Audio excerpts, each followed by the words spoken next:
Hello everyone. कैसे हैं आप सभी लोग। उम्मीद करते हैं आप सभी के सभी लोग स्वस्थ होंगे और व्यस्त होंगे। आज हम इंग्लिश इंग्लिश लैंग्वेज का स्टार्टअप कर रहे हैं। आज हम सीखेंगे कि कैसे हमारी इंग्लिश का फॉर्मेशन हुआ है, कैसे हमारी इंग्लिश बनी है और इंग्लिश की शुरुआत कहाँ से हुई है। कहाँ बेटा कि इंग्लिश में स्टार्टअप मतलब जीरो लेवल क्या होता है, वो आज हम सीखेंगे कि बेसिक या जीरो लेवल इंग्लिश से कहां से स्टार्टअप होता है। ये क्लास हमारे 9th-10th ही नहीं, ऑल कॉम्पिटिटिव एग्जाम की तैयारी करने वाले एस्पिरेंट्स के लिए भी है और ज्यादा से ज्यादा लोग इसे देखें भाई। आइए हम बढ़ते हैं इंग्लिश। सबसे पहले हम बात करेंगे बेसिक ऑफ इंग्लिश की, कि इंग्लिश की स्टार्टिंग कहाँ से होती है, क्या है ये हमारी इंग्लिश जिसे हम पढ़ने जा रहे हैं। तो सबसे पहले हम यहाँ पे देखेंगे इंग्लिश। बेटा ये इंग्लिश होता क्या है। इंग्लिश क्या है बेटा। इंग्लिश हमारी एक लैंग्वेज है। इंग्लिश क्या है। इंग्लिश हमारी क्या है, लैंग्वेज है। और इस लैंग्वेज को पढ़ने के लिए या लैंग्वेज को बोलने के लिए बेटा सबसे पहले हमें किसकी आवश्यकता होती है, साउंड की आवश्यकता होती है। भाई किसी भी चीज को बोलने के लिए हमें अपने वर्डों की जरूरत होगी, हमें अपने भाषा की जरूरत होती है।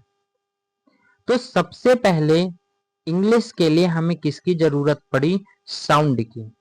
और साउंड को बोलने के लिए या साउंड को लिखने के लिए हमें कुछ सिंबल्स की जरूरत पड़ी। भाई जैसे मैं बोल रहा हूं आ अ आ अ आ, तो बेटा ये क्या हुए, अ आ, ए और डबल ए। तो जो हम बोल रहे हैं उसे लिखने का जो तरीका होता है या लिखने के जो निशान होते हैं उन्हें क्या कहा जाता है, उन्हें सिंबल्स कहा जाता है। अब ये सिंबल्स होते कितने प्रकार के हैं, क्या कहा जाता है इन्हें, इन्हें सिंबल्स कहा जाता है, जिसे चिन्ह या प्रतीक कहते हैं। हमारे सिंबल कितने होते हैं भाई। इंग्लिश की अगर बात करें तो इंग्लिश में कितने चिन्ह या प्रतीक होते हैं, 26 होते हैं। कितने होते हैं, 26 होते हैं। ये जो 26 हैं ये लेटर्स होते हैं। 26 लेटर हमारे पास होते हैं और 26 लेटर्स जो होते हैं इन्हीं से हमारी इंग्लिश की शुरुआत हुई। स्टार्टिंग ए से होती है और एंडिंग कहां से होती है, जेड पे होती। इंग्लिश की स्टार्टिंग ए से होती है और एंडिंग इंग्लिश कहां से होती है, जेड पे होती। ए से लेकर के जेड के बीच में ही जितने भी लेटर्स होते हैं उन्हीं सभी लेटर्स को मिला करके हमारी इंग्लिश तैयार होती है। इंग्लिश में किसी भी किताब को उठा ले, कहीं पर भी देखें, किसी भी न्यूज़पेपर में देखें, ए से जेड के अलावा और कुछ नहीं होगा। इसीलिए इसीलिए हमने क्या कहा कि जो लेटर्स होते हैं जो ए से लेकर के जेड तक होते हैं इन्हें एक श्रेणी में रखा गया। जैसे जीवन की सबसे छोटी मौलिक इकाई क्या होती है, कोशिका। इसका मतलब ये है कि हमारा शरीर किससे मिलकर के बना है, कोशिका से। इसीलिए सबसे छोटी इकाई कोशिका को माना गया। इसी तरीके से हमारी जो इंग्लिश की शुरुआत हुई उस इंग्लिश की शुरुआत कहाँ से हुई, ए से शुरुआत हुई। इसीलिए इसे फंडामेंटल यूनिट बोला जाता है। क्या बोला जाता है, फंडामेंटल यूनिट। फंडामेंटल यूनिट बोला जाता है। जो इंग्लिश लेटर्स होते हैं उसे फंडामेंटल यूनिट बोला जाता है। तो यहां से एक सवाल भी आता है, what is the fundamental unit of English language. English language की फंडामेंटल यूनिट क्या होती है। तो इंग्लिश लैंग्वेज की फंडामेंटल हमारी यूनिट क्या होती है, वो होती है लेटर्स। ये जो 26 लेटर्स होते हैं इन्हें क्या कहा जाता है, अल्फाबेट कहा जाता है, जिसमें से अल्फाबेट में दो चीजें होती हैं, एक वोवेल होता है और एक कॉन्सोनेंट होता है। वोवेल हमारे कितने होते हैं, वोवेल हमारे 5 होते हैं, 5 वोवेल्स होते हैं और 21 क्या होते हैं, कॉन्सोनेंट होते हैं। वोवेल्स हमारे कितने होते हैं, 5 होते हैं और कॉन्सोनेंट कितने होते हैं, 21 होते हैं। तो कौन कौन से वोवेल्स हैं और कौन कौन से कॉन्सोनेंट्स हैं उनको देखते हैं। ए, ई, आई, ओ, यू, ये हमारे क्या होते हैं, ये 5 हमारे वोवेल्स होते हैं। और बी, सी, ये यहाँ पे देखिए बी, सी, डी, एफ, जी, एच, जे, बेटा जेड तक, ये सब क्या होते हैं, ये सब हमारे कॉन्सोनेंट्स होते हैं। अब आगे हम देखेंगे कि ये जो सिंबल्स होते हैं जो हम बोलते हैं उसमें सिंबल्स होते हैं। भाई जो बोलते हैं उसको लिखने के लिए सिंबल्स की जरूरत पड़ती है और सिंबल्स हमारे 26 होते हैं। इसे वोवेल्स कहा जाता है और इसे क्या कहा जाता है, साउंड कहा जाता है। वोवेल्स हमारे 5 होते हैं और कॉन्सोनेंट हमारे कितने होते हैं, 21 होते हैं। आइए आगे बढ़ते हैं। देखिए हम अगर बात करें वोवेल्स की और कॉन्सोनेंट्स की, तो वोवेल 21 वोवेल्स हमारे 5 होते हैं और कॉन्सोनेंट कितने होते हैं, 21। लेकिन अगर वोवेल साउंड की बात करें, वोवेल साउंड की बात करें कि हमारे वोवेल साउंड कितने होते हैं, तो ध्यान रखना वोवेल साउंड हमारे कितने होते हैं, 20 होते हैं। और कॉन्सोनेंट साउंड कितने होते हैं, अगर हम कॉन्सोनेंट साउंड की बात करते हैं तो कॉन्सोनेंट साउंड कितने होते हैं, 24 होते हैं। आइए देखते हैं कि 24 कैसे होते हैं। भाई इसका प्रमाण तो हमें देना ही पड़ेगा। आइए यहाँ पे देखते हैं 3 वर्ड लिखे हैं, सर्किल, सर्किल, फाइन और फिट। यहाँ पे अगर हम आई को देखें, पहले वाले सर्किल में आई को देखें, सर्किल, सा, तो बेटा आ आई की क्या है, आ रहा है साउंड, क्या आ रहा, आई, साई, आई, आई आ रहा है, क्या आ रहा, आई, नहीं, आ रहा। और अगर फाइन की बात करें तो आई आ रहा, आई। और इसमें फिट की बात करें तो इसमें क्या आ रहा, ई। तो देख रहे हैं कि यहाँ पे वर्ड 3 है और 3 में एक ही लेटर का इस्तेमाल किया गया है जिनके साउंड अलग अलग हैं। इसीलिए कहा जाता है कि वोवेल साउंड हमारे कितने होते हैं, 20 होते हैं। जबकि वोवेल साई वर्ड क्या होता है, मीनिंगफुल यूनिट ऑफ लेटर्स। ये जो लेटर्स होते हैं उनकी जो मीनिंगफुल यूनिट्स होती हैं उसे ही क्या कहते हैं, उसे ही हम वर्ड कहते हैं। जैसे यहाँ पे 3 लेटर दिए गए हैं, ई, टी और ए। इन तीनों से वर्ड की बात करें तो सबसे पहला वर्ड क्या बनाया जा सकता है, ई, ए, टी, ईट। दूसरा वर्ड जो है वो बन सकता है ए, टी, ई, एट। और तीसरा वर्ड क्या बनाया जा सकता है, ईट, एट। और तीसरा वर्ड टी भी हो सकता है, टी, ई, ए। ये 3 वर्ड बन गए। 3 वर्ड जो है हमारे ये वर्ड कहलाएंगे। क्यों, क्योंकि ये मीनिंगफुल यूनिट हैं, इनकी मीनिंग्स हैं।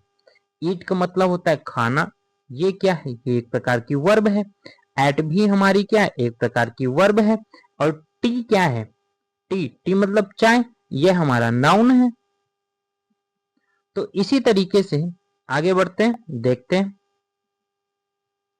ये देखिए मैंने अभी बात किया था कि, एक सेकंड पिछला देखते हैं। हमने अभी बात किया था कि मीनिंगफुल यूनिट होती है। मीनिंगफुल का मतलब होता है ऐसे वर्ड जो सार्थक हो, ऐसे वर्ड जो क्या हो, सार्थक हो, जिनका कोई अर्थ निकलता हो। लेकिन यहाँ यूनिट्स का मतलब क्या होता है? यूनिट का मतलब है हमारे पार्ट्स ऑफ स्पीच से। तो आइए हम अपने पार्ट्स ऑफ स्पीच देखते हैं। सबसे पहला आता है नाउन। नाउन क्या होता है? नाउन इन नेमिंग वर्ड होता है। नाउन क्या होता है? Noun is naming word. किसी का भी पर्टिकुलर नाम है तो वो क्या कहलाएगा? नाउन होगा। प्रोनाउन क्या होता है? Replace a noun. जो नाउन की जगह पर आता है वो प्रोनाउन कहलाता है।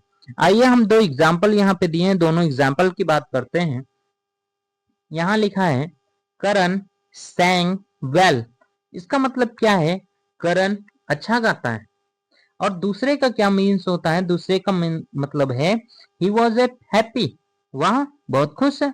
तो यहाँ पे जो करण आया है वो हमारा नाउन है, क्योंकि किसी पर्टिकुलर इंसान के बारे में बताया जा रहा है। और यहाँ पे ही जो है वो करण के लिए आया है, इसलिए ही क्या हो गया? ही हो गया प्रोनाउन। एडजेक्टिव क्या होता है? एडजेक्टिव क्वालिफायर है। ये क्वालिफाई करता है किसको? नाउन और प्रोनाउन को। ये क्या करता है? क्वालिफाई करता है नाउन और प्रोनाउन को। कैसे? आइए देखते हैं।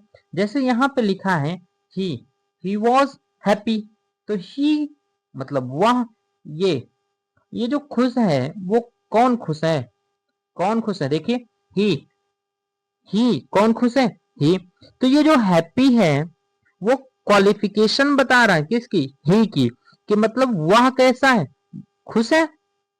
इसलिए ये हमारा हैप्पी जो हुआ ये क्या हुआ? हमारा एडजेक्टिव हुआ। अब हम बात करते हैं वर्ब की। वर्ब क्या होते हैं? जो हमारे एक्शन होते हैं, डूइंग हो चाहे हैपनिंग हो, डूइंग हो चाहे हैपनिंग एक्शंस होते हैं, वो हमारे वर्ब कहलाते हैं। और एक होता है स्टेट वर्ड, एक होता है स्टेट वर्ड। जैसे हैज हो गया, हैव हो गया, हैड हो गया। आइए आगे आगे देखते हैं। हैज क्या होता है? हमारा स्टेट वर्ब। एडवर्ब, उसके बाद आता है प्रीपोजिशन या कंजंक्शन। आइए देखते हैं एडवर्ब क्या होता है। एडवर्ब क्या होता है? ये क्वालिफायर होता है। आज तक आप लोगों ने एडवर्ब के बारे में यही समझा है कि adverb is a word which is qualify a verb. बेटा वर्ब जो हो, वर्ब की जो विशेषता बताता है वो विशेषण होता है, सॉरी क्रिया विशेषण होता है, एडवर्ब होता है। एडवर्ब क्या होता है? ये एक वर्ब की क्वालिफिकेशन बताता है, क्वालिफायर करता है वर्ब को। लेकिन आज आपको देख करके हैरानी होगी कि जो एडवर्ब होता है वो वर्ब की तो क्वालिफिकेशन बताता ही बताता है, इसके साथ साथ एडजेक्टिव की भी क्वालिफिकेशन बताता है। एडजेक्टिव को भी क्वालिफाई करता है, विशेषता बताता है एडजेक्टिव की। और इसके साथ साथ वो खुद एडवर्ब की भी विशेषता बताता है। तो यहाँ पे जो एडवर्ब है, यहाँ पे जो एडवर्ब है वो तीन चीजों की विशेषता बताता है। पहली पहली जो विशेषता बताता है वो वर्ब की तो विशेषता बताएगा ही बताएगा, उसके साथ साथ जो वर्ब होता है, एडवर्ब होता है, वो एडजेक्टिव की भी विशेषता बताता है। और खुद खुद की मतलब खुद एडवर्ब एडवर्ब की ही विशेषता बताता है। ठीक है, आइए देखते हैं नेक्स्ट। लिखा है यहाँ पे एग्जाम्पल है हमारा कि नेहा रैन वेरी फास्ट। तो देखिए यहाँ पे ये जो नेहा है, नेहा नाउन है, नेहा नाउन है। यहाँ पे ये जो रैन आया है, रैन, रैन क्या है? रैन वर्ब है। रैन क्या है? वर्ब। वो नेहा दौड़ती है। कैसे दौड़ती है? फास्ट। कैसे दौड़ती है? फास्ट। तो ये जो फास्ट है वो हमारा क्या हुआ? ये हमारा एडवर्ब हुआ। क्यों? क्योंकि ये वर्ब की क्वालिफिकेशन बताता है, वर्ब की विशेषता बताता है।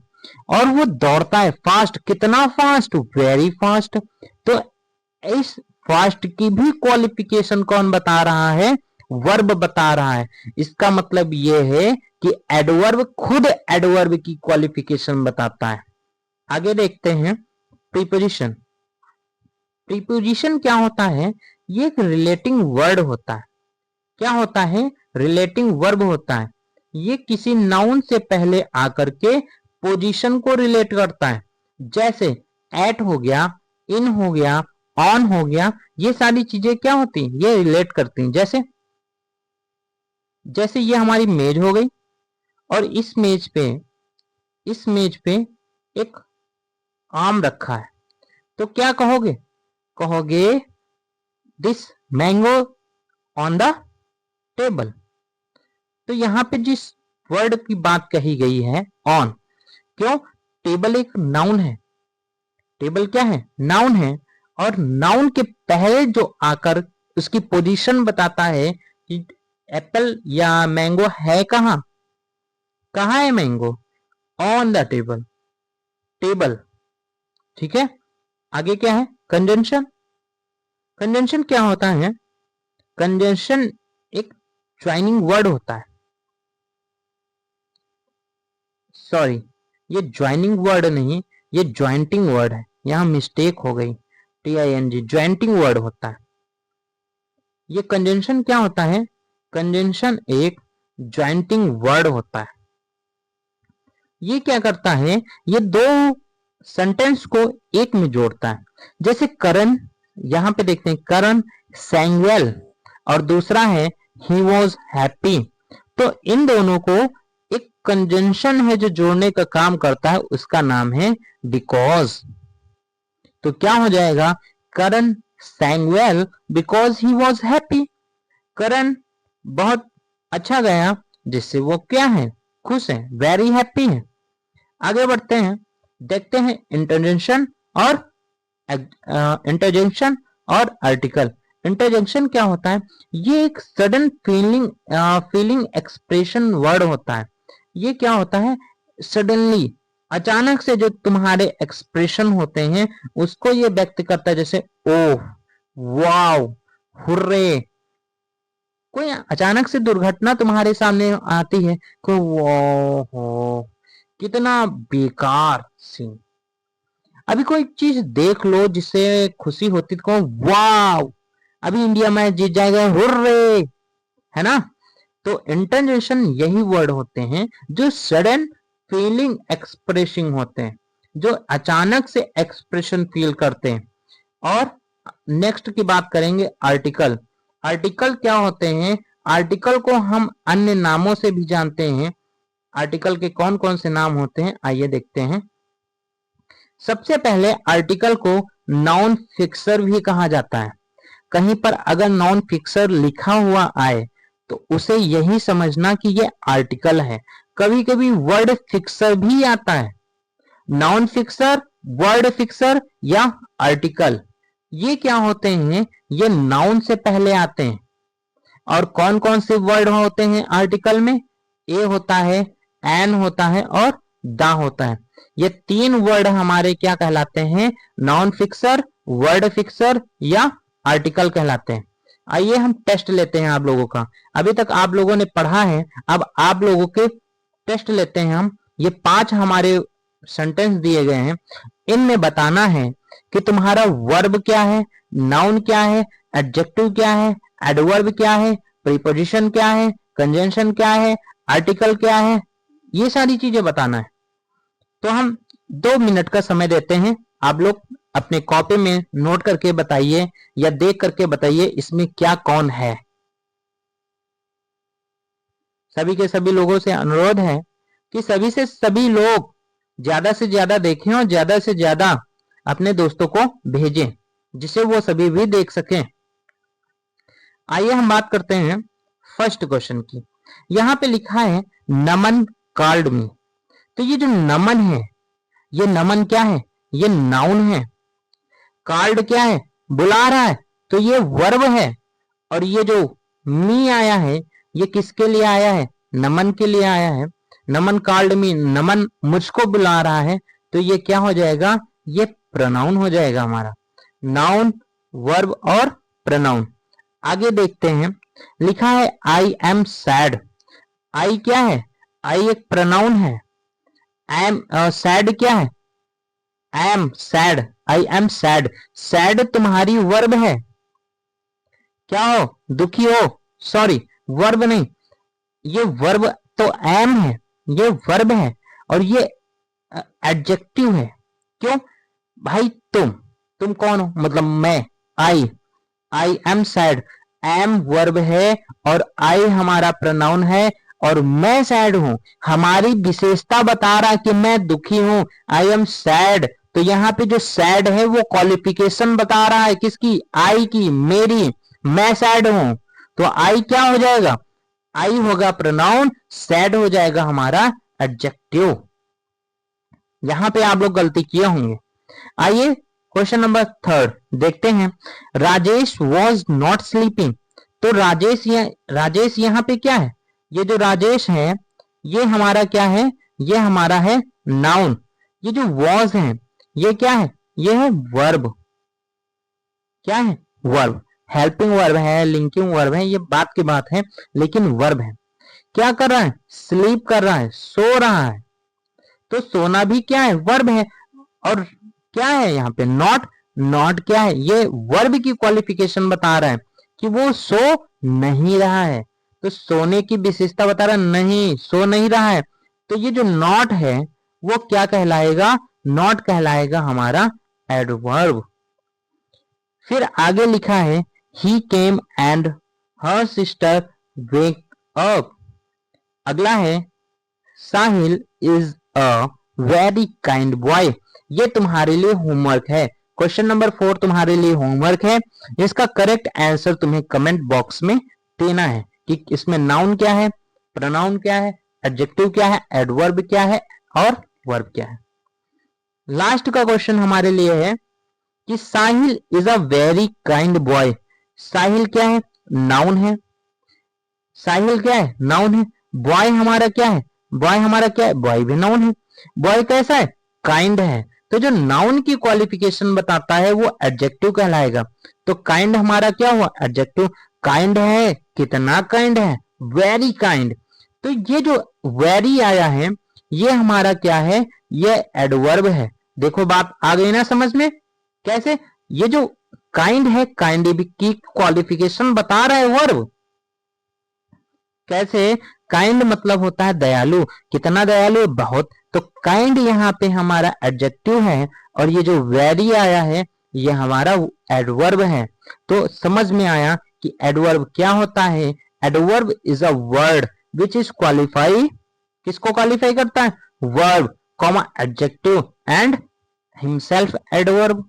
एडवर्ब की भी कोई क्वालिफिकेशन बताता है, एडजेक्टिव की भी क्वालिफिकेशन बताता है और साथ ही साथ वर्ब की तो क्वालिफिकेशन बताता ही है, इसलिए इसका नाम एडवर्ब हुआ। अगला यहाँ पे है इज। इज हमारा क्या है? आर्टिकल है। और सॉरी, ए हमारा क्या है? आर्टिकल है और इज हमारा क्या है? वर्ब है। आइए आगे बढ़ते हैं। बस यहीं तक होता है। Thank you very much. Thank you for watching English. तो अगर हमारी क्लास आपको अच्छी लगी तो चैनल को सब्सक्राइब और लाइक और कमेंट कीजिए। Thank you very much. अब मिलते हैं नेक्स्ट क्लास में। अगर क्लास अच्छी लगी